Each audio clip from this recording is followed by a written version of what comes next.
ಶ್ರೀ ಗುರು ರಾಘವೇಂದ್ರ ಸ್ವಾಮಿಗಳು ಭಕ್ತರ ಹೃದಯದಲ್ಲಿ ಶಾಶ್ವತವಾಗಿ ನೆಲೆಸಿರುವ ಮಹಾನ್ ಸಂತರು. ಒಂದು ಬಾರಿ ಮಂತ್ರಾಲಯದಲ್ಲಿ ಒಬ್ಬ ಬಡ ರೈತನು ಬಹಳ ಸಂಕಷ್ಟದಲ್ಲಿದ್ದನು. ಅವನ ಬೆಳೆ ನಾಶವಾಗಿ ಕುಟುಂಬಕ್ಕೆ ಊಟ ಕೊಡಲು ಸಹ ಸಾಧ್ಯವಾಗುತ್ತಿರಲಿಲ್ಲ. ಆತನು ದುಃಖದಿಂದ ತುಂಬಿ ರಾಘವೇಂದ್ರ ಸ್ವಾಮಿಗಳ ಬಳಿ ಹೋಗಿ ತನ್ನ ಸಮಸ್ಯೆಯನ್ನು ಹೇಳಿಕೊಂಡನು.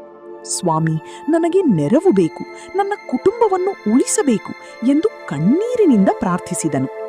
ಸ್ವಾಮಿಗಳು ಮೃದುವಾಗಿ ನಗುತ್ತಾ, ಭಯಪಡಬೇಡ, ದೇವರ ಮೇಲೆ ನಂಬಿಕೆ ಇಡು ಎಂದು ಆಶೀರ್ವಾದ ನೀಡಿದರು.